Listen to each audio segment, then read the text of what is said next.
Now, the Women's Development Bank, a woman-led black empowerment group focused mainly on lifting rural women out of poverty, recently celebrated its 25th anniversary. Now, much has been changed in the BEE landscape since the WDB was founded, and corporate interest in BEE deals has been waning, particularly since the global financial crisis took place back in 2008 and 2009, which has left a number of transactions going underwater. But joining us now in studio to discuss the current issues and the prospects facing not only BEE groups but overall empowerment of women too, are both Ajay Lalu, who's the Managing Director of Lite Consulting, and Andile Ntingi, who's the Chief Executive Officer of GetBiz. Gentlemen, thank you so much to the both of you for joining us in this conversation today. And perhaps I want to pick up on the Women's Month theme, given the fact that we alluded to the Women's Development Bank and August having been Women's Month in South Africa. But paint a picture for us regarding the environment, Ajay, where we see this significant establishment of women-led investment groups like Wiphold and the likes. Are they achieving significant amounts of success, and are there particular nuances to how successful they've been purely because they're led by females? I mean, I think that we have seen significant strides made by black women's groups. I think that when you compare them to, the likes of Kagiso Tiso Investment Holdings or Pembani Shenduka, Mbela Panda and so forth, I don't think they've quite reached the levels that men or other groups have, but I think they've certainly made significant strides. How much of these developments would you say is window dressing as opposed to the actual empowerment and development of women in more senior positions, not just in these black-owned entities, but in other corporates? Okay. I think in other corporates, there's a lot that needs to change. I think that we've seen sprinklings of women participation at the executive levels and so forth. But I think if you look at the Commission for Employment Equity reports, historically have shown trends where we've made very little progress in terms of the empowerment of women, particularly in large corporates. What about the empowerment of black people? And Andile, perhaps you can come in here to give us your insight. Several changes to the BEE codes, and we do see some corporates attempting to address this, but have we seen significant success, and perhaps picking up on the corporate element and piggybacking off of the theme from MTN, where they've launched Zakhele Futhi? I mean, if you look at the first phase of BEE implementation, which started in 1994 up to 2003, that was an era before BEE legislation was introduced, or even BEE codes. So it was a pre-BEE codes. And at that time, BEE was done in a spontaneous fashion. So there were no sort of like big efforts to transform the economy and bring in black players into the economy. And more often than not, white capital didn't trust black management or trust black people to run big corporates. So we were sort of like, as black people, given small crumbs, to be quite precise. Do you think that status still remains right now, even with the likes of Seso Linzalo and all these other BEE schemes mentioned by some significant corporates in South Africa? Those are public BEE schemes. Yeah. I'm talking about creating a large entrepreneurial black community. We haven't achieved that in South Africa. It's still work in progress. I mean, with the introduction now of the third phase of BEE implementation, where now the focus is to ensure that black people operate in the economy as entrepreneurs and as drivers of businesses. And we haven't really managed to achieve this. I'm hoping with the introduction of the third phase, which started in 2013, that maybe will carry on for another decade or more, we will begin to see large-scale black businesses driven mainly by black women and black men who are capable of driving those businesses.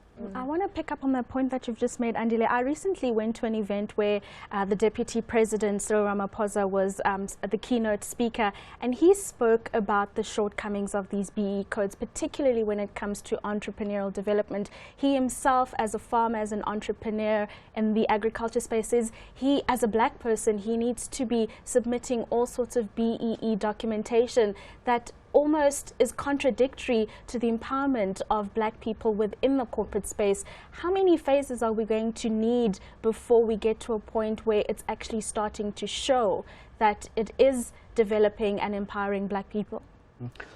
Like I've said before, one of the things that have sort of like led to sort of like a mixed performance in the BE legislation. Yes, there are black businesses that have been created, but there are few of them. Now we need to upscale.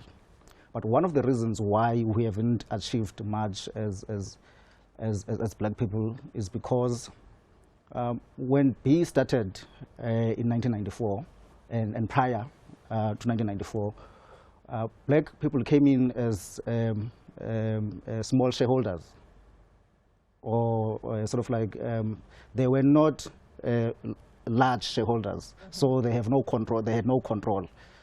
So, and also they were not active participants in driving the direction of these companies. So they were passive shareholders. That is one of the main reasons why we haven't achieved so much. Why they were passive shareholders is because they didn't have the capacity or even the skills when they started. Remember, some of the guys who are now big black businesses, most of them were in exile. They were not involved in business. Others were in prison. Others were not even allowed to operate in this economy. They're politically connected. Well, yes, we can say that. But what I'm saying that we didn't have the skills because we've never run large businesses before. We've never run businesses that are listed on the JSE. So it was sort of like a new thing for us, and we sort of like had to learn the ropes.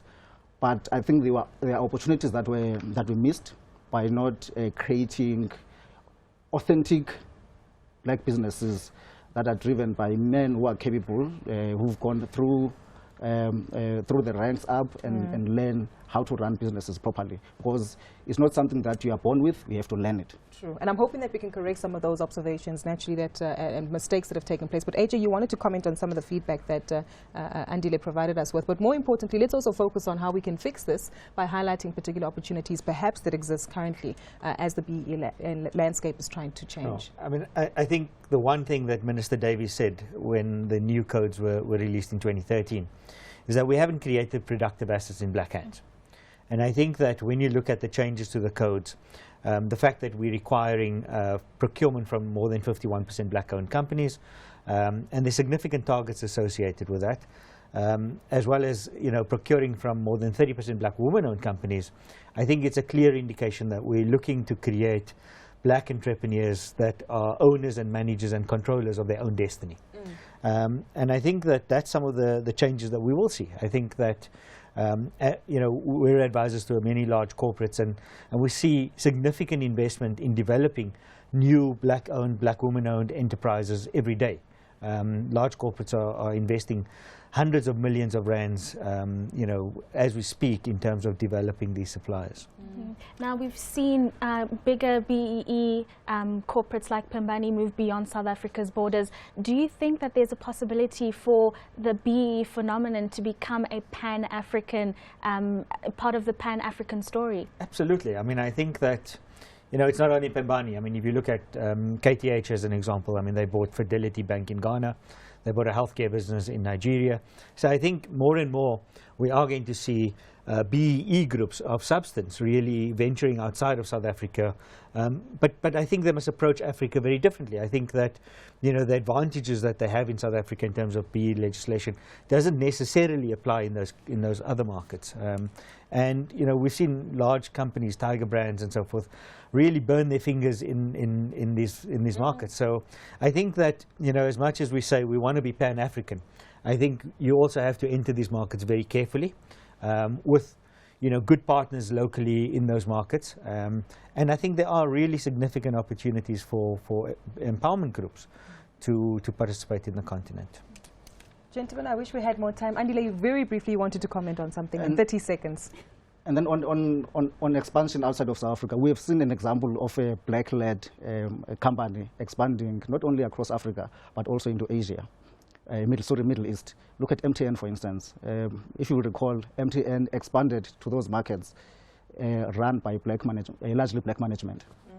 So clearly the talent and ability is there, but I think it certainly takes a multi-pronged approach to ensure that all of this is sustainable, especially in the long term. Absolutely. But a big thank you to each of our guests for joining us today for this amazing conversation, which can go on for hours. Ajay Lalu, who's the Managing Director of Lite Consulting, and Andile Ntingi, who is the Chief Executive Officer of GetBiz.